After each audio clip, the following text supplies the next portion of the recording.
ውዳሴሃ ለእግዝእትነ ማርያም ድንግል ወላዲተ አምላክ ዘይትነበብ በዕለተ ሰንበት ክርስቲያን ቅድስ ሰንበተ ክርስቲያን በለ ሰንበተ አይሁድ አላሞ ካብአን ክፈሊ ሰንበተ ክርስቲያን በለ ብኸንቱን አይኮነን ከምቲ ሊቅ አርክዎስ ኣብ ሃይማኖት አበው ወዛቲ ዕለት እሙነ ተፈጸመ ፍስሐ ለቤተ ክርስቲያን ዝበሎ እዩ ክልተ መዓልቲ ዘኽብር እንተኮይኑ በዕለተ ዓርቢ ናይ ምሸት ወፂኡ ሰንበት ይምለስ ንሓንቲ መዓልቲ ዘኽብር እንተኮይኑ ኻ በዕለተ ዓርቢ በዕለት ቀዳም ምሸት ወፂኡ ሰንበት ናይ ምሸት ይምለስ ሰንበት ጎይታ ዝመፀሉ ዕለት ስለ ዝኾነ ከምቲ ልሙድ በዕለተ ሰንበት እንዳሃለዎ ከሎ ቅድስት ድንግል ማርያም ካብቲ ልሙድ መዓልቲ ኣቐዲማ መፀት ኣቐዲማ መፅያ ድማ ለምንት ይወደስከኒ በዛቲ ዕለት በለቶ ኣቐዲማ እንተዳ መፅያ ስለምንታይ ለምንት ይወደስከኒ በለቶ እንተልና ናሕልኑ ሓሳብ ወይ ድማ ናቱ ድሌት ስለ ዝፈለጠት ይብል ቅዱስ ኤፍሬም ብብሕትውና ተቐጥቂጡ ዝነብር መናን ስለ ዝኾነ ንእሽተይ ወይኒ ሰቲ ክዕርፍ ደሊ ነበረ እሞ ዛቲ ከምቲ ቅዱስ ጳውሎስ ናብ ጢሞቴዎስ ወዱ ዝለኣኾ ኣብ ጻሕፎ መልእኽቱ ካልኣይ ጢሞቴዎስ ምዕራፍ 5 ኢትስተይ ማየ ራቆ ተስህ ዳጠ ወይነ በእንተ ሕማመ ከብድከ ወበእንተ ደዌከ ዘዘልፍ ከም ዝበሎ ብድሕሪ ዛቲ ዕለት ኣባይ ወክብርቲ በላ እዛ ዕለት እዚኣ ዕለተ ሰንበት ዓባይን ክብርትን መዓልቲ እያ በላ ቅድስት ድንግል ማርያም ድማ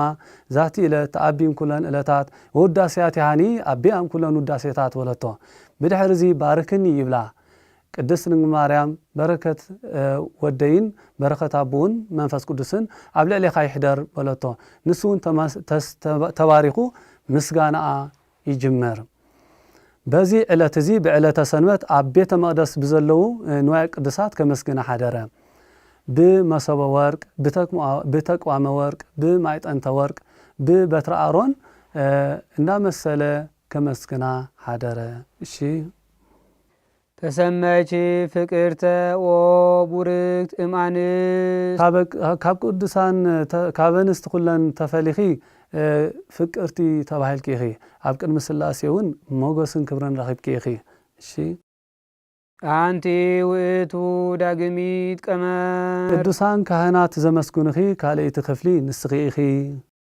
እንተ ትሰመይ ቅድስተ ቅዱሳን ካብ ዝተፈለይኺ ካብ ዝኸበሩን ዝኸበርኪ ቅዱሳን ችሩቤል ዝተሰኣሉልኪ ካልእቲ ክፍሊ ንስኺ ኢኺ ወውስቴታ ጽላተ ኪዳን ወውስቴታ ጽላተ ኪዳን ሕጊ ዝተጻሕፋ ጽላት ንስኺ ኢኺ አሰርቱ ቃላት እለተ ጽሕፋ በአጻቢሁ ለእግዚአብሔር አሰርቱ ቃላት እለተ ጽሕፋ በአጻቢሁ ለእግዚአብሔር በአጻብእቲ እግዚአብሔር ተጻሕፋ አሰርተ ቃላት ዘለኪ ንስኺ ኢኺ ቀዲሙ ዜነወን በውጣ እንተ ይእቲ ቀዳሜ ስሙ ለመድኃኒነ ኢየሱስ ክርስቶስ ካብ ስጋዊ ዝቅድም ስሙ ካብ ስጋዊ ብዝቅድም ስሙ ቢውጣ ነገረና ቅድሚ ስጋዊ ዝቅድም ስሙ ቢውጣ ነገረና ይብል ወለውእቱ መቅድመ ቃል ይባርክዎ ከም ዝብል ሄኖክ ወአንተ ጥበብ ወአንተ እምላይሉ ጥበብ ቀዳሚሃ ንጽሕቲ ኢቲ ከም ዝበለ ያዕቆብ ኣብ መልእኽቱ ቀዳሚሁ ቃል እውን ከም ዝብል ቦ ከምኡውን ቅድሚ ስጋዌ ዝቅድም ስሙ ብኢታምልክ ባይዳ አምላክ ዘንበለ ኢታምልክ ባይዳ አምላክ ዘንበለ ዝብል ቢዮድ ነገረና ይብል ዮድ ንአሌፍ መበል 10 ከም ዝኾነ ከምኡ ድማ ኢታምልክ ባይዳ አምላክ ዘንበለ ዝብል ንኢትፍቱ መበል 10 እዩ ብዕብራይስጥ የውጣ ዝበሎ ቁጽሪ እዩ ሓደ ሕንጻጽ እዩ ባኣና እውን ብቁጽሪ ቤተ ክርስቲያንና 10 ዝብል ሓደ ሕንጻጽ እዩ ቦ ከምኡውን ዋህድ ቃል ወልደ እግዚአብሔር በአጻባ መንፈስ ቅዱስ ኣብ ማህፀንኪ ምቕራጹ 10 ቃላት ኣብ ሕጊ ኣብ ጽላት ብምጽሓፉ ነገረና ታሪኽ እዩ ሙሴ ንኣሮንን ንሆርን ንኸተማ ነቶም ህዝቢ ክሕልው ገዲፉ ከምኡውን ንዕኡ ምስኡ ንኢያሱ ኣኸቲሉ ናብ ደብረ ሲና ወፀ ኣብ ደብረ ሲና ምስ እግዚአብሔር ቃል በቃል ንሽዱሽተ መዓልቲ ዝኣክል ተዘራረበ እቲ 34 መዓልቲ ግን ብሕልኑ ንዝቀረጾ ወይ ብሕልኑ ንዝተቀርጸ እንዳጽሓፈ ጸንሐ ንደቂ እስራኤል ሙሴ ደንጎዮም ምስ ደንጎዮም ናብ አሮን ከይዶም አሮን ግበር ለና አማልክተ ለይጸቡ ጸረና ወለ ሐውር ቅድሜና ስማዝኩሰ ሙሴ ዛውጻነ ምድረግጽ ኢናአምር ከመ ምንተ ኮነ በልዋ ሙሴ አመለይ ክብል ተአምራት ከገብር ክብል እሳት በሊዓቶ ትኹን ወይሲ ኣብ ባሕሪ ኤርትራ ተመሊሱ ጥሒሉ ይኸውን ንሕና እንታይ ንፈልጥ ስለዚ ቀቅድሜና ዝኸዱ ንጸላእትና እውን ዝከላኸሉ ጣዖት ስራሓልና አማልክቲ ስራሓልና በልዎም አሮን ብጣዕሚ ተረበሸ እምቢ እንተይለዮም ደቂ እስራኤል ቁጣዓት እሞ ብዳርባ ኣምኒ ወቂዖም ክቐትሉን እዮም ሕራይ እንታበልክዎም እውን ምስ ኣምላኺ ክበኣስ ኢሉ ብድሕሪ እዚ ደቂ እስራኤል ገንዘብ ፈተውቲ እዮም ንዋይ ፈተውቲ እሞ ገንዘብ ኣምፁ ካብ ግብፂ ዘምፅኹሞ ገንዘብ ኣምፁ ክብሎም ሎሚ ፅባሕ ክብሉ ሓወይ ሙሴ መፂኸ ተዓርቀኒ ኢሉ ሓሰበ ብድሕሪ እዚ ንሰብኡቶምን ኣንስቶምን ንኹላቶም እቲ ካብ ምድረ ግብፂ ዘምፃኹሞ ወርቅን ብሩርን ኩሉ ኣምፁ በሎም ደቂ እስራኤል ኣብ ውሽጦም ጸላእ ሰናያት መንፈስ ጸላእ ስለ ዝሓደረ ከይዋዕሉ ከይሓደሩ ወርቅን ብሩርን ኩሉ ኣምፁሉ አሮን ጉድጓድ ቆፊሩ ጉድጓድ ፊሒሩ ኩዒቱ ነቲ ወርቅን ነቲ ብሩርን ኩሉ ናፍቲ እሳት ናፍቲ ሓዊ ደርበ እሞ ምራኽ ዝመስል ወፀ ቅርኑ ናይ ወርቂ ሓደ ቅርኑ ናይ ብሩር ጭሩእ ድማ ናይ ነሓስ ዝመስል ወፀ ዝስ ምትሓት ይመስል ኢሉ ክንብልብል ኢሉ ወፀ እሞ አሮን እንዳጸረበ ምራኽ ዝመስል ምስሊ ሰራሓሎም ብድሕሪ እዚ ብፍና ተሳሉ ቆይ ብናይ ላግፂ ቃል ጀሰ ምስ ሰብኣለ እግዚ ኢሎም ጽባሕ በዓል እዩ በሎም ብድሕሪ እዚ ደቂ እስራኤል ናይ ጣዖት ፍቅሪ ኣብ ልቦም ስለ ዝሓደሮም ነቲ ጣዖት መስዋዕት ሰዊኦም ተረፍ ናይቲ መስዋዕት እንዳበልዑ መስተ ሰትዮም ድምፂ እንዳጨርሑ ብዓውታ ክርብሹ ጀመሩ እግዚአብሔር ሙሴ ኣበሱኒ ህዝብከ በሎም ሕጂ ናይ ጽልኢ ቃላት መፀ ህዝቢ ዝብሎም ዝነበረ እግዚአብሔር ህዝበይ ወገነይ ደቀይ ዝብሎም ነበረ እግዚአብሔር ህዝብኻ ክብሎ ጀመረ ከምቲ ሓደ ሰብኣይ ውላዱ ምሳሕረቆ ወድኺ ከምዚ ገይሩ ወድኺ ቅፅዕ ዝብል ንውላዱ ከምዚ ውላዱ ገይሩ እግዚአብሔር ድማ ነቶም ህዝቡ ክነሶም ህዝብኻ በለ ብድሕሪ እዚ ህድገኒ እጥስዮሙ በማእትየ ወእሰይመከ ዲበ ህዝቢ ክቡድ በሎ ብድሕሪ እዚ ሙሴ እውን እምትጥስዮሙ ለእሉ ጠስየኒ መጽሓፍ ህይወት ዘጽሓፍከኒ በሎ ካብቲ ናይ አብርሃም ናይ ይስሐቅ ናይ ያዕቆብ መጽሓፍ ህይወት ንዓይ ደምስሰኒ በሎ በል ከምኡ እንተልካሲ እንከሰ ወሪደከ ኮንን ህዝበ ይብሎ በል እንድሕርዳ ከም ዝብል ተኾንካ ነቶም ህዝቢ ወሪድካ ቅፃዕ ስርዓዮም ቅፅዓዮም በሎ ሙሴ እሺ ኢሉ ሕራ ኢሉ ካብ እግዚአብሔር ጽላት ተቀቢሉ ብግብረ ኣምላክ ዝተረኽበ ጽላት 10 ቃላት ማለት ሒዙ እንዳወረደ ከሎ ምንተ ዘእሰምዕ ድምፀ ጸባኢ ትበለ እለይቲ ህየሉ ለጸብ ይብል ናብ ባእሲ ናብ ውግእ ዝለዓሉ ህዝቢ ወይ ድማ ሰራዊት ድምፂ ይሰማዓሉ ክበለ ነቢ ኢያሱ ድማ ከም ዝበሎም አኮ ድምፀ ጸባይት እለይቲ ህየሉ ለጸብ አላ ድምፀ መልእክቱ ለወይን በሎ ድምፂ ናይ ሰራዊት ወይ ድማ ናብ ውግእ ናብ ቃልሲ ዝኸዱ ድምፂ ዘይኮነሲ ናይ ስኽራን ናይ መስተ እዩ በሎሞ ብድሕሪ እዚ ሙሴ ምስ ቀረበ ናኦም ምስ ቀረበ ደቂ እስራኤል ብፍቅሪ ጣዖት ተቃጺሎም ነቲ ጣዖት እንዳሰገዱ ነቲ ጣዖት መስዋዕት እንዳቅረቡ ረኸቦም ምስ ደንገጸ ምስ ሰንበደ ድማ ካብ ኢዱ ትጽላት ወዲቁ ተሰብረ ከምቲ ሎሚ ካብ ኢድ ካህናት ኣቦታትና መስቀል ወይ ጽንሃ ወዲቁ ዝስበር ማለት እዩ ቦ ብኻልእ እውን ምስ ሰንበደ በቲ ሓደ ጽላት ነቲ ሓደ ምራኽ በቲ ሓደ ጽላት ከዓ ነቲ ሓደ ጣዖት ወርዊሩ ሰንዲዩ ሰበሮ ተሓምሸሸ ነቲ ወርቂ ናይቲ ጣዖት ወይ ናይቲ ምራኽ ደቂሱ ኣብ ወሓይዝ ነስኒሱ ንኩሎም ደቂ እስራኤል ስተዩ ካውበሎም እቶም ፍቅሪ ጣዖት ዝሓደሮም ኣብ ልቦም ኩላቶም ኣብ ከንፈሮምን ኣብ ግንባሮምን ለምጽ ወጾም ካብ ካህናት ካብ ሌዋውያን ወገን ድማ አቦ ንወዱ ወዱ ከዓ ነቡ ከምኡ ድማ ሓውን ሓው ኣይምሓሮ ኩልኩም ነቶም ለምጽ ድወጾ ውቕዕዎም በሎም እሞ ኩላቶም ድማ ተስዮም ብሓደ ግዜ 3000 ሰባት ቀሰፉ ኣንፈስኩምዎ ለእግዚአብሔር ክሳዕ ዝብሎም ንእግዚአብሔር ኣተንፊስኩሞ ክሳዕ ዝብሎም ማለት እዩ እዚ ብድሕሪ እዚ ሙሴ ናብ እግዚአብሔር ኣመልከተ ጸለየሞ እግዚአብሔር ድማ ንሙሴ ቀር ከመ ቀዳምያት በሎ ከምታ ቀዳሜት ጌርካ ጽላት ቀረጽ በሎ ቀሪጹ ድማ ኣብ ቅድሚ እግዚአብሔር ቀረቦሞ ናይ እግዚአብሔር ቃል 10 ቃላት ኣብቲ ጽላት ተጻሒፉ ብግብሪ ኣምላኽ ተረኽበ እዚ ኩሉ ምሳሌ እዩ እቲ ቀዳማይ ጽላት ካብ እግዚአብሔር ተቐበሎ ሊቀ ነቢያት ሙሴ ናይ ኣዳም ምሳሌ እዩ ኣዳም እንበለዘር ምርካቡ ዘረድ ምስጢር ክልተ ጽላት ምዃኑ ናይ ስጋ ናይ ነፍስን ምሳሌ እዩ ቦ ከምውን እቲ ካልኣይ ጽላት ቀር ከመ ቀዳምያት ዝበሎ ብቀረጽ ዝበሎ ንሙሴ ናይ ቅድስት ድንግል ማርያም ምሳሌ እዩ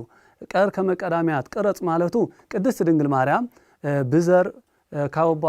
ያጭም ካብ ኣዴና ሐናን ሙላዳ ዘረድ ምስጢር እዩ ቦ ከምውን እቲ ካልኣይ ጽላት ቀር ከመ ቀዳምያት ዝበሎ እቲ ቃል ብግብሪ ኣምላኽ ተረኺቡ እዚ ድማ ጎይታ ካብ ቅድስት ድንግል ማርያም እንበለዘር ብዘይ ዘርኢ ሙላዱ ዘረድ ምስጢር እዩ ተቀዳማይ ጽላት ካብ ዕንቁ እዩ ተኻልኣይ ጽላት ድማ ካብ እምነ በረድ እዩ እሺ ዘተሰባ ምን የቺ ዘንበለ ውላጤ ብዘይ ምልዋጥ ካባኺ ሰብ ኮነ ወኮነ አራጬ ለሐዲስ ኪዳን ወኮነ አራጬ ለሐዲስ ኪዳን ናይ ወንጌል ሊቀ ካህናት ናይ መንግስተ ሰማያት አታዕራኡ ኾነ ሐዲስ ኪዳን ወንጌል ቡሊ ኪዳን ድማ ኦሪት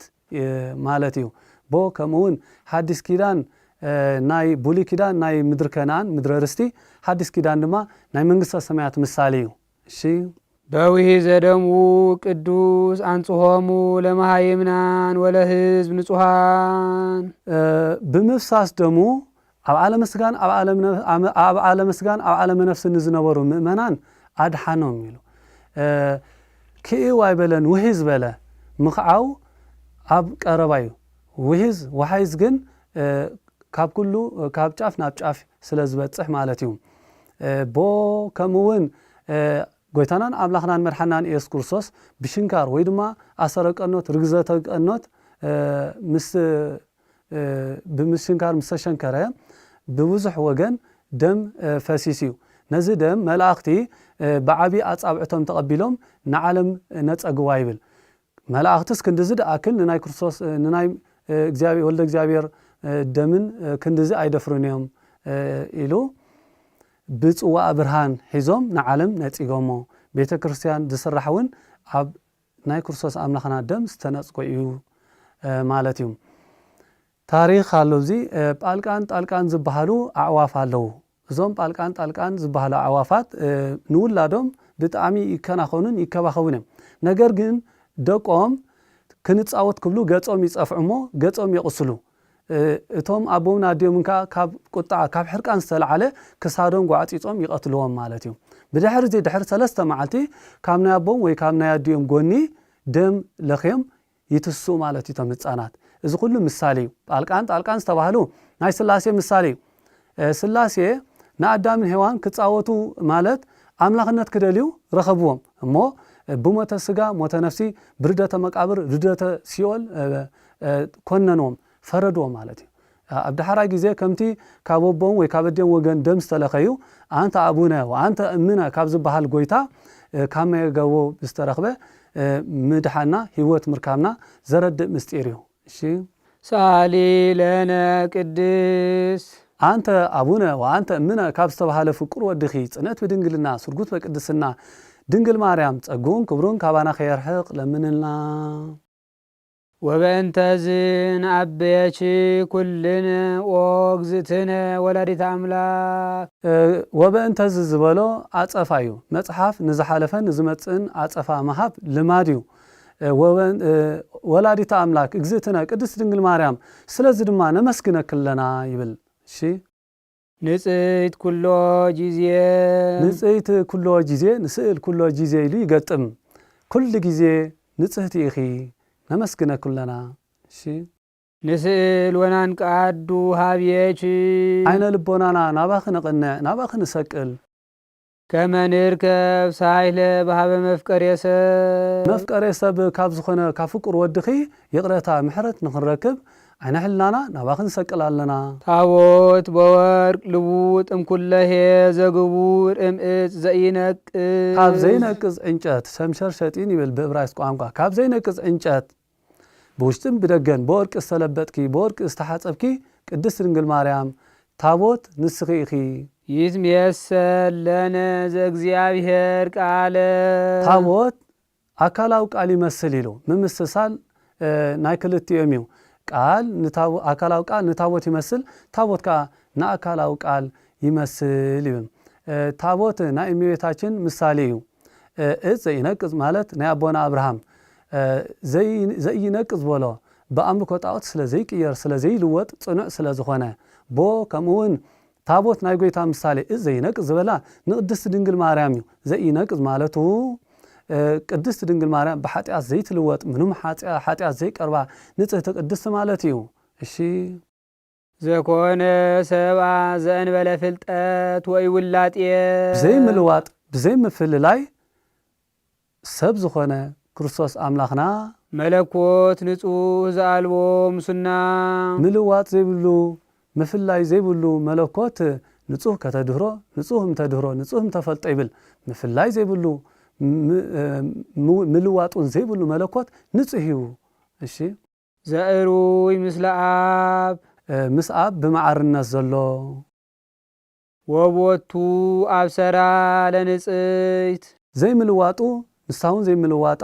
ዘይምፍላዩ ንሳውን ዘይምፍላያ ንድንግል አብሰራ ይብል እፅ ዘይነቅዝ ብዝበሎ ይብል ቦ ከምኡውን ንቅዱስ ገብርኤል ኣብ ቅዱስ ገብርኤል መልአክ ሓዲሩ ከም ዘበሰራ ቅዱስ ያሬድ ከረድእ ከሎ ለልየ ኮንኩ ላይከ ለርእስየ ወአብሰርክዋ ለድንግል ወላዲትየ በአምሳለ ወአስተርአይክዋ በአምሳለ ገብርኤል ላይክ ከም ዝብል ኣብ ድጓ እሺ ዘእንበለ ዘር ኮነ ከማነ በሽነ ጥበቡ ቅዱስ በሽነ ጥበቡ ቅዱስ ብጥበቡ ፍሉይ ብዝኾነ ጥበቡ ቅዱስ እግዚአብሔር ኣብ ማህፀንካ ሓደረ በሽነ ጥበቡ ቅዱስ ካብ ጥበቡ ብዝተፈለየ ጥበብ ይብል እንታይ ካብ ጥበቡ ዝተፈለየ ጥበብ እንተበልና ንዓለም ካብ ዝፈጠረሉ ጥበብ ሰብ ኮይኑ ንዓለም ዘድሓነሉ ጥበብ ይረቅቕ ኢሉ ቦ ከምኡውን ብፍጹም ጥበብ ኣምላኽ ሰብ ኮነ ምስጢረ ስጋዊ የፈጸመ እዩ እሺ ዘተሰብአ እምኔቺ ዘእንበለ ርኩስ ዘተሰብአ እምኔቺ ዘእንበለ ርኩስ ብዘይ ሓጢአት ብዘይ ኢንታ ፍጹም ሰብ ኮነ እሺ ደመረ መለኮቶ መለኮቱ ኣዋሃደ ሰአሊ ለነ ቅድስ ለምንልና ቅድስት ድንግል ለምንልና ታሪኽ ናይ ታቦት ኣብዚ ይትረኽ እግዚአብሔር ነቦና ሙሴ ታቦት ኣዳሉ በሎ ታቦት ከዳሉ ከሎ ቁመቱ 2 ሜትር ፈረቓን ጎኑ ሜትሮን ፈረቓን እመትን ፈረቓን ርህቡ ስፍሓቱ ድማ እመትን ፈረቓን ጌርካ ስራሕ በሎ ብውሽጥን ብደገን በወርቂ ለብጦ በወርቂ ሕፀቦ በሎ ከምኡውን 4 ቀለቤት ኣዳልወሉ 2 ድማ መጻረይ ግበረሉ በሎ 2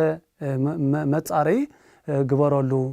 ብድሕሪዚ ፈለግ ቅርፂ እውን ኣውፃሉ እሞ 2 ቹሩቤል ምስ ኣክናፎም ወይ ድማ ዝበሩ ዝኸንፉ ዘለዉ ጌርካ ድማ 2 ቹሩቤል ስራሕ በሎ እዚ ኩሉ ምሳሌ እዩ ታቦት ናይ ቅድስት ድንግል ማርያም ምሳሌ እዩ 2 እመትን ፈረቓን ቁመቱ ዝተባሃለ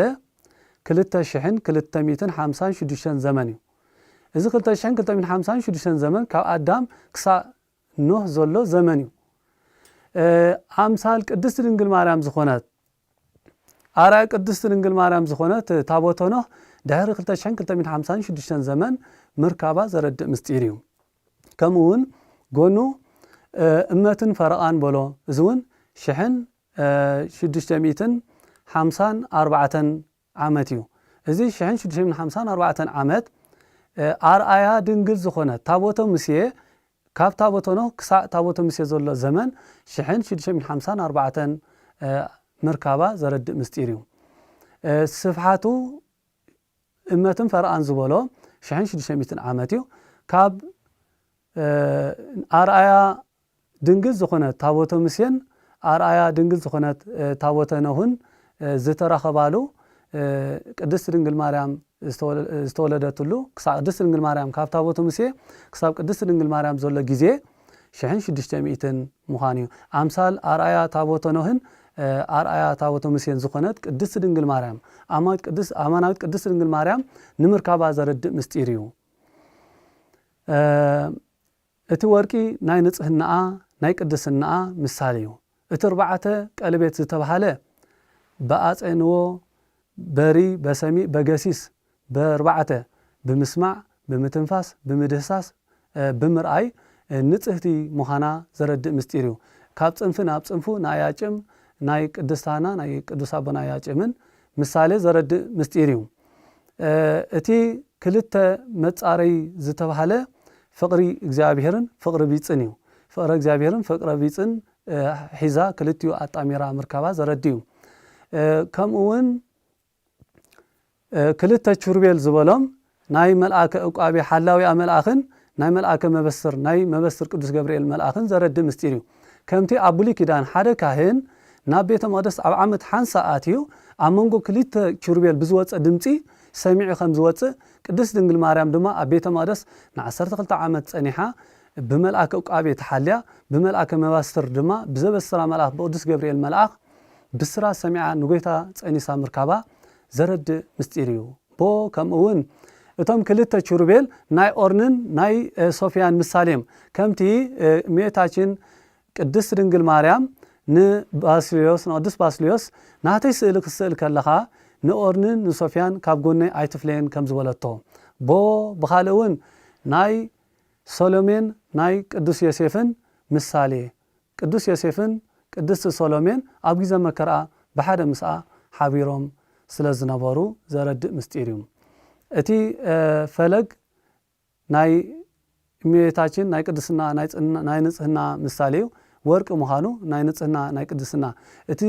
ዘይረግእ ዝተበፅበፀ ወርቂ ዝተባሃለ ድማ ናይ መንፈስ ቅዱስ ምሳሌ እዩ። መንፈሳዊ ህኮት ይብል መንፈሳዊ ሕልና መንፈሳዊ ተሓሳስባ ማለት እዩ። ካብ ቅድስት ድንግል ማርያም ካብ ልቦና ተፈልዩ ኣይፈልጥን። እሺ መቅደስ ዘይቸልልዋ ችሩቤል እለ ስኡላን በስለ እግዚአብሔር በቶም እግዚአብሔር ዝፈጠሮም ችሩቤል ኣምሳል ሙሴ ዝሰኣሎም ችሩቤል ዝጋሩድኺ ዝኸብኺ ቤተ መቅደስ ናይ ሙሴ ንስኺ ኢኺ ቦ ብኻልእ እውን ነቶም እግዚአብሔር ፈጠሮም ችሩቤል ቦኦም ኣምሳል ሰሎሞን ኣብ ቤተ መቅደስ ዝሰኣሎም ችሩቤል ዝጋሩድኺ ዝኸብኺ መቅደሰ ሰሎሞን ንስኺ ኢኺ ቦ ከምኡውን ኦ መቅደስ ዘኮነ ለሊሁ እግዚአብሔር ሊቀ ካህናቲነ ከም ዝበል ሊቀ ካህናት ክርስቶስ ኣምላኽና ኣብ ማህፀን ክዝሓደረ ቤተ መቅደስ ንስኺ ኢኺ። እሺ ቃል ዘተሰባ እምኔቺ ኦ ንጽህ ዘእንበለ ውላጤ ዘይምልዋጥ ኣካላዊ ቃል ኣብ ማህፀን ክሓደረ ካብ ስጋኺ ስጋ ካብ ነፍስኺ ነፍስ ወሲዱ ፍጹም ሰብ ኮነ ኮነ ሰራይ ኃጢአተነ ወደምሳሴ አበሳነ ኃጢአትና ዘስተስሪ በደልና ዝድምስስ ኣምላኽ ኢየሱስ ክርስቶስ ወለድክልና። እሺ ሰአሊ ለነ ቅድስት ኃጢአትና ካብ ዝድምስስ ወድኺ ጽነት ብድንግልና ስርጉት በቅድስና ቅድስት ድንግል ማርያም ጸጉውን ክብሩን ካባና ኸይርሕቕ ለምንልና። እሺ አንቲ ውእቱ መሶበ ወርቅ ንጹህ እንተ ውስቴታ መና ህቡ አንቲ ውእቱ መሶበ ወርቅ እንተ ውስቴታ መና ህቡ ህቡ መና ዘለኪ መሶበ ወርቅ ንስኺ ኢኺ። እሺ ህብስ ዘወረደ እምሰማያት ህብስ ዘወረደ እምሰማያት አኮ ምሴ ዘውሃበክሙ ውእተ ህብስተ ዘወረደ እምሰማያት ከም ዝበሎ ኣይኮነን። ከምቲ ደቂ እስራኤል ኣብ ምድረ በዳ ዝተመገብዎ መግቢ ከምኡ ኣይኮነን። ሓቀኛ መብልእ መስተ ስጉን ደሙን እዩ። እሺ ወሃቤ ህይወት ለኩሉ ዓለም አበዊኩም ሰመና በሉ በገዳም ወሞቱ ከም ዝበለውን ኣይኮነን። እዝስ ንሰውነት ህይወት ዝህብ ህይወት ዝኸውን ቅዱስ ስጉ ክቡር ዶሚ እዩ። እሺ ሳሊ ለነ ቅድስት ቅዱስ ዝኾነ ስጉን ዶሙን ካብ ዝሃበና ፍቁር ወድኺ ጽነት ብድንግልና ስርጉት ቅድስና ቅድስት ድንግል ጸጉውን ክብሩን ካባና ኸይርሕቕ ለምንና። አንቲ ውእቱ ተቋም ዘወርቅ እንተ ጾርቲ ማይቶ ተጸዳል ኩሎ ጊዜ ብሩህ ጌታ አማጸንኪ ዝተሸከምኪ ተቋመ ወርቅ ንስኺ ኢኺ በላ እግዚአብሔር ንነቢ ሙሴ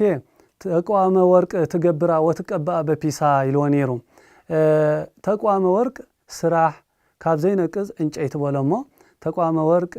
ብመክሊተ ወርቅ ነቢ ሙሴ ብመክሊተ ወርቅ ተቋመ ወርቅ ሰርሐ። ተቋመ ወርቅ ሰርሕ ከሎ ሰንከልከል ከይብል ኣብ ታሕቱ ከም ጽዋ እግሪ ከቢብ ኣውጻሉ። ብድሕሪኡ ንላዕሊ እውን ሓደ ገይሩ ሰለስተ ዓበይቲ ጨንፈር ኣውፅአ። ኣብቲ ልዕሊ ሰለስተ ዓበይቲ ጨንፈር እውን ንኣሽቱ ጨንፈራት 7 ገበረ። እቲ ማእኸላይ ልዕሊ ቶም 6 እዮም። ሰለስተ በቲ ሓደ ወገን ሰለስተ ከዓ በቲ ሓደ ወገን ኣብ ማእኸል ትዝነውሐ ማለት እዩ። ብድሕሪ እዚ ምህንባረ ፈትሊ ይብል ፈትሊ ኣብ ማእኸሉ ግበረሉ በሎ። ኣብ ማእኸሉ እውን ፈትሪ ግበረሉ እሞ ዘይቲ ኣፍሰሰሉ። ኣብ ማእኸል ዘይቲ ከፍስስ ከሎ ናብቶም 6 እዮም ብሓደ ይመልእ ማለት እዩ። ብድሕሪ እዚ ነቲ ጨንፈር እውን መዕፀው ግበረሉ መሕተም ግበረሉ በሎ። እዚ ኩሉ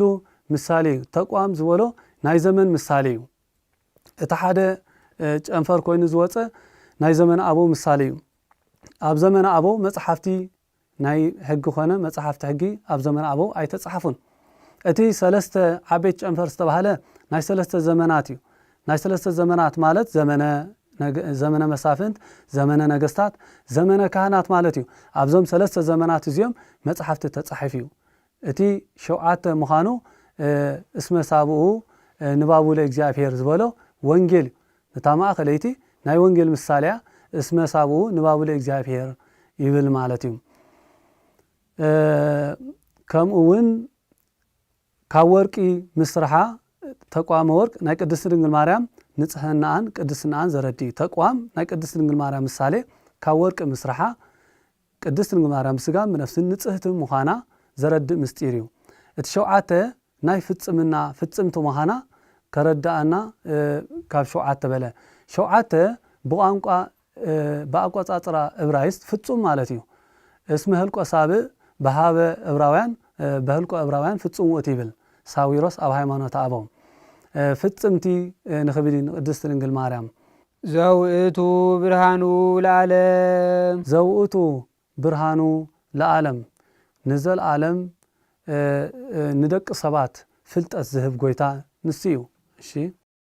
ብርሃን ዘም ብርሃን ዘአልቦ ጥንት ብርሃን ዘም ብርሃን ዘአልቦ ጥንት ካብ ዘይብሉ ካብ ኣብ ባህሪ ዘም ባህሪ ኣካል ዘም ኣካል ተወልደ። እሺ አምላክ ዘም አምላክ ዘበአማን ካብ ባህሪ አምላክ ዝተረኽበ ሓቀኛ ባህሪ አምላክ እዩ። ዘተሰባ ምንየቺ ዘንበለ ውላጤ ዘተሰባ ምንየቺ ዘንበለ ውላጤ ብዘይ ምልዋጥ ካባኺ ሰብ ኮነ። ወበምጻቱ አብርሃ ላዕሌነ ለለንነብር ውስተ ጽልመት ወጽላለውተ ሞት ብድንቁርናን ብተስፋ ምቁራጽ ኣብዚ ዓለም ንነብር ኩላህና ፍልጠት ዝህበና ጎይታ ካባኺ ተወልደ። ዋርታ እገሪነ ውስተ ፍኖተ ሰላም እግረ ህሊናና ናብ ወንጌል አቅንዐ ናብ ወንጌል መርሓና። እሺ በምስጢረ ጥበቡ ቅዱስ ቅዱስ ብዝኾነ ፍሉይ ብዝኾነ ጥበቡ ምስጢረ ስጋዌ ብስጋዌ አድሓነና። ሰአሊ ለነ ቅድስ ብምስጢረ ጥበቡ ካብ ዘድሓነና ፍቁር ወድኺ ጽንዕት ብድንግልና ስርጉት በቅድስና ድንግል ማርያም ጸጉን ክብሩን ካባና ኸይርሕቕ ለምንና። አንቲ ውእቱ ማይጠን ዘወርቅ እንተ ጾርቲ ፍሕመ እሳት ፍሕመ እሳት ዝተሸከምኪ ማይጠንተ ወርቅ ንስኺ ኢኺ። እግዚአብሔር ንነቢ ሙሴ ማይጠንተ ወርቅ ክልተ እመት ዝቁመቱ ከምኡውን ሓደ እመት ዝግፍሑ ማይጠንተ ወርቅ ኣዳልወሎ። ንውሽጢ እውን ፊሒርካ ኣብ ውሽጢ ዘሎ ሓደ እመት ንውሽጢ ኣውጻሉ በሎ። ብድሕሪ እዚ ብውሽጥን ብደገን ብወርቂ ለብጦ በሎ። ብውሽጥን ብደገን ብወርቂ ለብጦ በሎ። ኣብ ውሽጢ ድማ ዳሕራይ ስንድሮስ ዝበሃል ጻዕዳ ዕጣን ኣዳሉ በሎ። ስንድሮስ ዝበሃል ጻዕዳ ዕጣን ኣዳሉ እሞ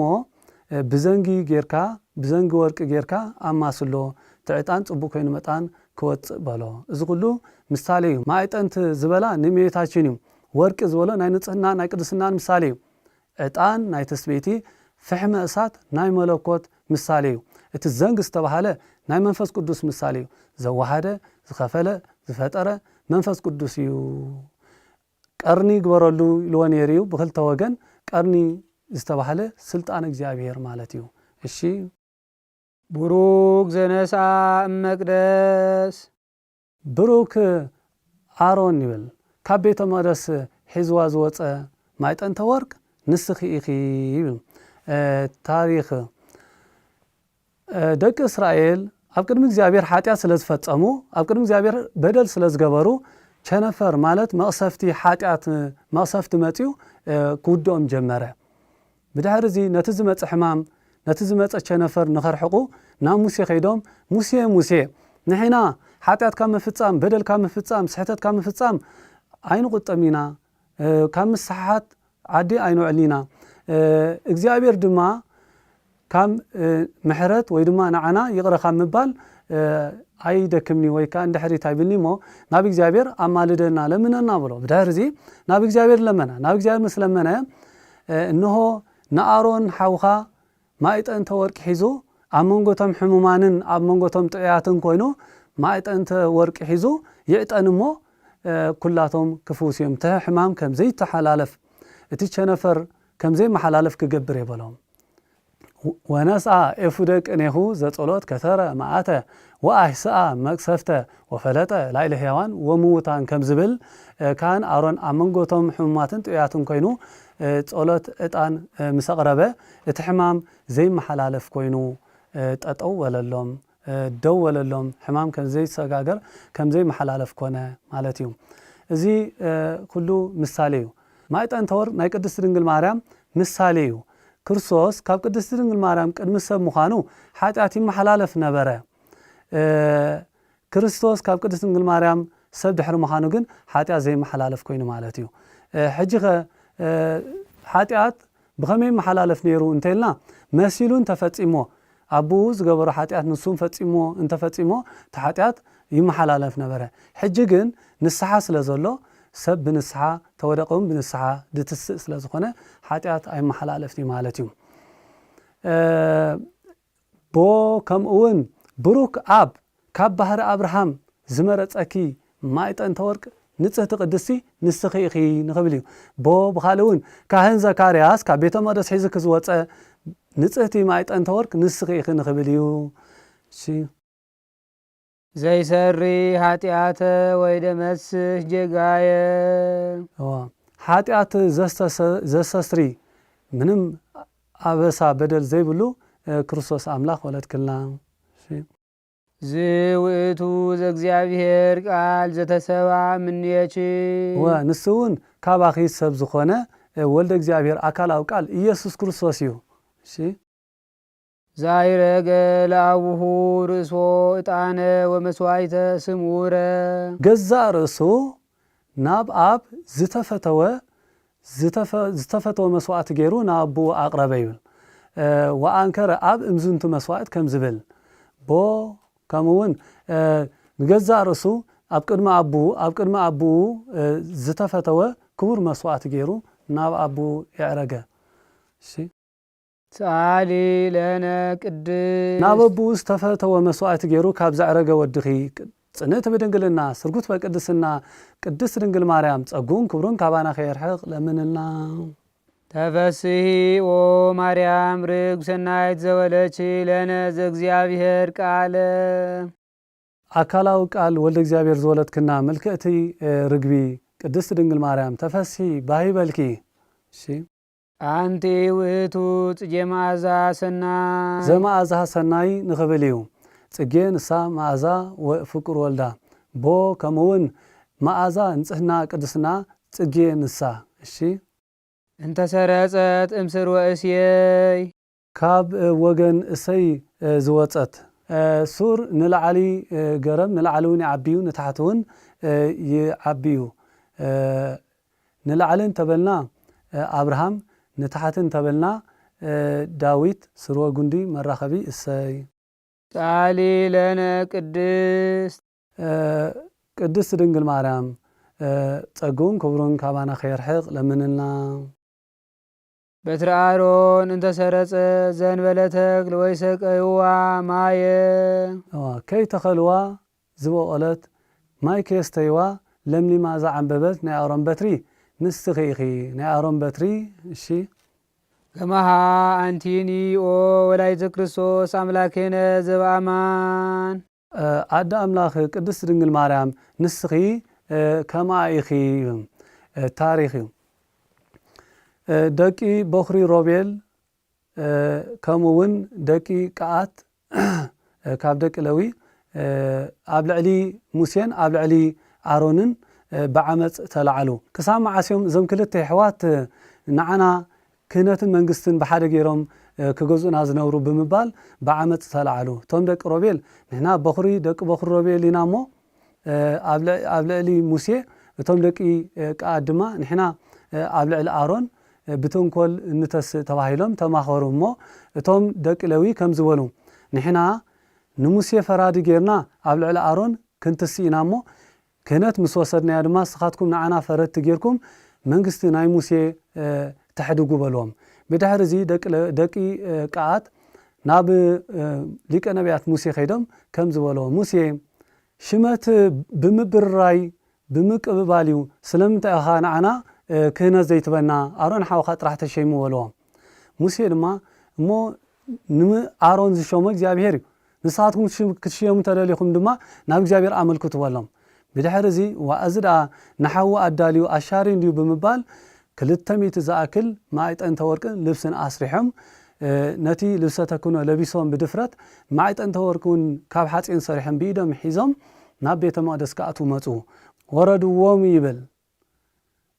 ብጣዕሚ ሙሴን አሮንን ተገረሙ ድፍረቶም በቲ ዝገበርዎ ድፍረት ኣብ ልዕሊ ቤተ እግዚኣብሔር ተደነቁ እሞ ብድሕሪ እዚ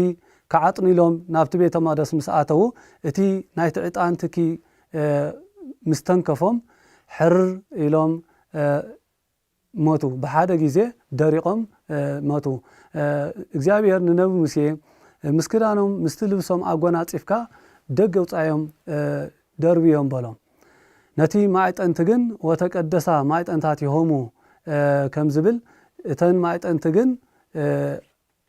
ጸሊኻ እንደገና ነዋይ ናይ ቤተ መቅደስ ናይቲ ቤተ እግዚኣብሔር ክኾና ሒዝካየን ናብ ቤተ መቅደስ የእትዎም በሎም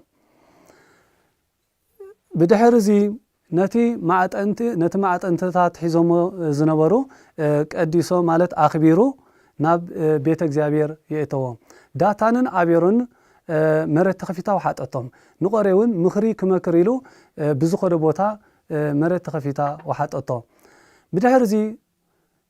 እዚኣቶም እዮም ሓጢኣትና እንዳዘከሩ ሓጢኣትና ናብ እግዚኣብሔር እንዳነገሩ ዘቕስፉና ዘለዉ ብምባል ኣማን ሒዞም ንሙሴን ንአሮንን ክቐትልዎም ኢሎም ናብ ቤተ መቅደስ መፁ ሙሴን አሮንን ጎዮም ናብቲ ቤተ መቅደስ ኣተዉ እሞ ዓምዲ ብርሃን ናይ እግዚኣብሔር ዓንዲ ብርሃን ካብ ሰማይ ናብቲ ቤተ መቅደስ ተተኽለ ፈጣሪዮም መፀ እንዳበሉ ድማ እቶም ህዝቢ ጎዮም ሃዲሞም ንድሕሪት ከዱ ብድሕሪ እዚ እግዚኣብሔር ንካህን አሮን ክሳብ መዓስ ኢኻ ከምዚ ገይሮም ዘዳኸሙኻ ኖ ኣነ ምልክት ክበካየ እሞ ካብ ሕጂ እንድሓር ከተዕርፍ ኢኻ ብምባል ናይ 12 ነገድ በትሪ ኣምፅእ በሎ ንሙሴ ናይ 12 ነገድ በትሪ ኣምፅእ እሞ ተኣምራት ምልክት ዝሃብክዎ እቲ ምልክት ተኣምራት ምስ ገበርኩሉ ንአሮን በዚ ከዕርፍ እዮም በሎ ናይ 12 ናይ ደቂ እስራኤል ማይ ቤቶም በትሪ ምፁ አሮን ናይ ኣቦ ናይ ሌዊ በትሪ ነበረት እሞ ነታ ናይ ሌዊ በትሪ ኣምፃ بقدامي ساعة ليليت يأتيهم بقدامي ساعة معالت دما كابيت مقدس أوتوا نا أرون بتري عصر تخلت بخر لمين أفريا ترخبت ماي كيستيت كي تتخلت عم بيبا فرا ترخيبا يمو قدس دنجل مريم كما يخي مالت نعصر تخلت عمت عبيت مقدس بنصحنان بقدسنان صنيحة نكرسوس أملاحنا بدنجلنا نولزر نكرسوس أملاحنا وليدا نمركابا مثالي أنا أرون بتري شي زين بلزر مصا وادهانن بزي زري انبلزر سب كوينو ادحاننا شي سالي لنا قدس سب كوينو كاب زدحاننا فقر ودخي قدس دنگل مريم ጸጎን ክብሩን ካብ ኣና ኸይርሕቕ ለምንና ለቺ ይደሉ ዘም ኩሎሙ ቅዱሳን ትስአሊ ለነ ኦ ምልዕተ ጸጋ ምልዕተ ክብር ካብ ኩሎም ቅዱሳን ተፈሊኺ ከተማልድና ይግባእኪዩ ክልምንልና ይግባእኪዩ በለ። እሺ አንቲ ተአቢ እምሊቃነ ጳጳሳት ዘማልድኹም ዝልምንልኩም ሊቃነ ጳጳሳት እንደለው ትብልን እንተኾንኪ ካብ ሊቃነ ጳጳሳት ንስኺ ትበልፂ ንስኺ ተዓቢ በለ። እሺ ወፈድፋደ ትከብሪ እምነቢያ ካብ መምህራኑን ንስኺ ትበልፂ ቦ አንቲ ተአቢ እምሊቃነ ጳጳሳት ካብ ሃዋርያት ንስኺ ትበልፂ። እሺ ወፈድፋደ ትከብሪ እምነቢያ ካብ ሰብዓን ክልተን አርድእት እውን ንስኺ ትበልፂ። ብቺ ግርማ ራእይ ዘየአቢ እምግርማ ሱራፌል ወችርውቤል ካብ ችሩቤል ሱራፌል ብዝበልፅ ግርማ ሞገስ ኣለኪ በለ። ካብ ችሩቤል ካብ ሱራፌል ዝበልፅ ናይ ዝፍራሕ ግርማ ሞገስ ኣለኪ በለ። ትፍራሕ እውን ብአይሁድ ብመናፍቃን ብአጋንንቲ እዩ። ንአጋንንቲ ንመናፍቃን ንአይሁድ ተርዕድያ እመቤታችን። እሺ አንቲ በአማን ምካዘ መድነ ካብ መመክሒና ዝኾነ ኢየሱስ ክርስቶስ ካብ ባህርኺ ተወልደ። እሺ ወሰአሊት ህይወተ ለነፍሳቲነ ህይወተ ስጋ ህይወተ ነፍስ ክበና ትልምንልና ንስኺ ኢኺ። እሺ ሰአሊ ለነ ሀበ እግዚእነ ወመድኃኒነ ኢየሱስ ክርስቶስ ናብ ጎይታናን አምላኽናን መድኃኒናን ኢየሱስ ክርስቶስ ህይወተ ስጋ ህይወተ ነፍስ ክበና ለምንልና። ያጽንዓነ በርትዕት ሃይማኖት ውስተ አሚነ ዚአሁ ያጽንዓነ በርትዕት ሃይማኖት ብተዋህዶ አሚንና ክንጸንዕ ኣብ ቅድስቲ እምነት ጸኒዕና ክንነብር ለምንልና። ይጸግወነ ሳሂልዎ ወምህረትዎ ክትርጉመዩ። እሺ ይስረይ ኃጢአተነ በብዛ ምህረቱ ብብዝሕ ምህረቱ ኃጢአትና ይቕረ ክብለና ለምንልና። እሺ ሰአሊ ለነ ቅድስ ብብዝሕ ምህረቱ ይቕረ ካብ ዝብለልና ወድኺ ጽንዕት ብድንግልና ስርጉስ በቅድስና ቅድስቲ ድንግል ጸጉን ክብሩን ካባና ከይርሕቕ ለምንልና።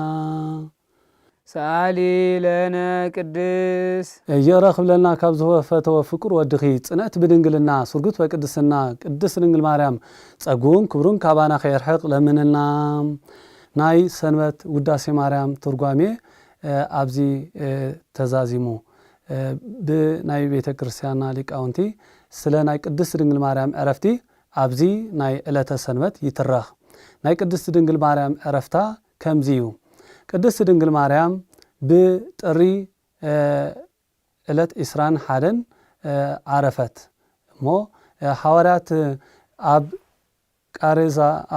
ቃሬዛ ሒዞማ ተሸኪሞማ ናብ ጌተሰማኒ ናብ መቃብር ክኸዱን ከለዉ አይሁድ ከምቲ ትማሊ ወዳ ተሲኡ ዓሪጉ እንዳበሉ ዝረበሹና ሕጂ ድማ አዲኡ ዓሪጋ ተሲያ እንዳበሉ ከጽሙሙና ብምባል ሓዊ ሒዞም ከቃጽሉ ንናይ ድንግል ማርያም ስጋ ኩሎም መጹ። ድሕርዚ ሃዋርያት ኩላቶም ተበታቲኖም ፈሪሖም ሃደሙ። ዮሐንስ ወልደ ነጎድጓድ ጥራሕ ተረፈ። ነገር ግን ካብ አይሁድ ሓደ ታፋና ዝበሃል ብድፍረት ናብቲ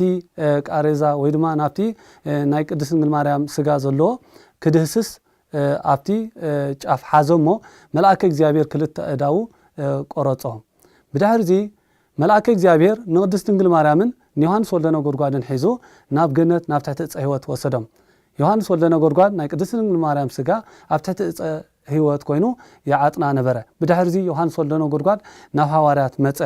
እመቤታችን ቅድስት ድንግል ማርያም ከመይ ኮይና እንታይ ኮይና ከመይ ኣላ በልዎም። ኣብ ትሕቲ ዕፀ ሕይወት ኣብ ገነት ኣላ በሎም።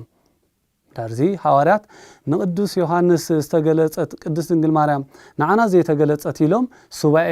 ከኣቱ ጀመሩ። ሱባኤ ብነሓሰ ሓደ ሱባኤ ይጅምሩ። ናይ ነሓሰ ሱባኤ ብሶኒ ከምቲ ናይ ጥሪ ብሕተት ይብሕት። ኣብ ጥሪ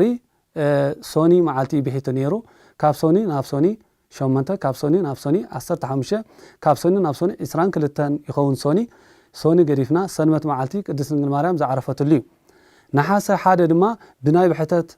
ብናይ ጥሪ ባሕቲ ይብሕት ማለት እዩ። ስለዚ ናይ نحس بحثون سنوتي مالتيو سوني مالتي كمت ناي طرز بحثه كاب سوني ناب سوني شومنته كاب سوني ناب سوني 15 يخون سنوت معالتي ملاك እግዚአብሔር ንናይ ቅድስት ድንግል ማርያም ስጋ አምጪው ሃቦም ሐዋርያት ንቅድስት ድንግል ማርያም ቀበርዋ እሞ ቅድስት ድንግል ማርያም ድሕሪ 3 መዓልቲ አረገት ከምቲ ከመትን ሳይወልዳ ከምዝብሎ لك كمنا قويتنا أملخنا من رحنا إيسوس كريستوس تنسائي أبصال ساي معالت تنسي عرقت توماس هاجر سكوتو هندي كاب هندي بدمنا تقيسو بدمنا عندما تخلو نقدس دنجل مريم كتعرق رخبامو وفاكأدا يدك عندما هيبل كاب تدمنا كود قدلية تربشة تهوخة قدس دنجل مريم ودي توماس أجو خابلتو توماس جن أقدمه ناي ودخي ناي أملاخي ناي كريستوس تنسائي خير أخو حجر ما نهاتك تنسائي خير أخو بلامو نهاتي تنسائي نسخانبر حواره تايرائن مو زي نبركت كهون مجنس مسكر كهونكا كي نحوات كحبون بلتو قدس دنجل مريم زهابتو مجنس حيزون أو حوارات متى نودس بيتروس ناي قدس دنجل مريم نجر كما يكون ولو قدس دنجل مريم ملأك እግዚአብሔር አምጪልና كبيرنا إنا بلو كم يجري خون عرفتا بتقري عرفتا بتقري مقابر دما بنحسه زخونا يمسلنني خميلي خون بلو بتهرجي قدوس بيتروس توماس نبعل خات تراتير كات راح صايت منيخا قال سوون كلكم يخا لما تكاي متطرطاريلو እንዳጎ ይخيدو نا مقابر ድንግል ማርያም ከደሞ بتهرزي ናይ ቅድስት ድንግል ማርያም ስጋ አይረክበን አሪጋ ራእይ ሰንበደ አይ ቅዱስ ጴጥሮስ አነሲ አይታምኑኩም ይለ እንበር ቅድስት ድንግል ማርያም መግነዛ ሄባትንያ ንሰማዩን አሪጋ ያበሎ ቅድስት ድንግል ማርያም ቶማስ ሀቦቶ ሐዋርያት ኩሎም ተካፊሎም ምስና ጎይታናን አምላኽናን መድኃናን ኢየሱስ ክርስቶስ መስቀል በሓደ ዝሕዙ ኮይኑ ከምዝሎሚ አቦታትና ካህናት ምስ መስቀል ጨርቂ ወይ ድማ ናይ ቅድስት ድንግል ማርያም መግነዝ ምሳሌ ዝሕዝዎ ማለት እዩ ብድሕሪዚ ንቶማስ ተገሊጽኪ ናና ግን ከይተገለጽኪ ኢሎም ድሕሪ ዓመት ሐዋርያት በሓደ ብሕብረት ሱባኤ ኣተው ነሓሰ ሓደ ጀሚሮም ጾም ጀመሩ ዝሕጂ ሎሚ ኣነስኻትኩም ንጾሞ ፍልሰታ ማለት እዩ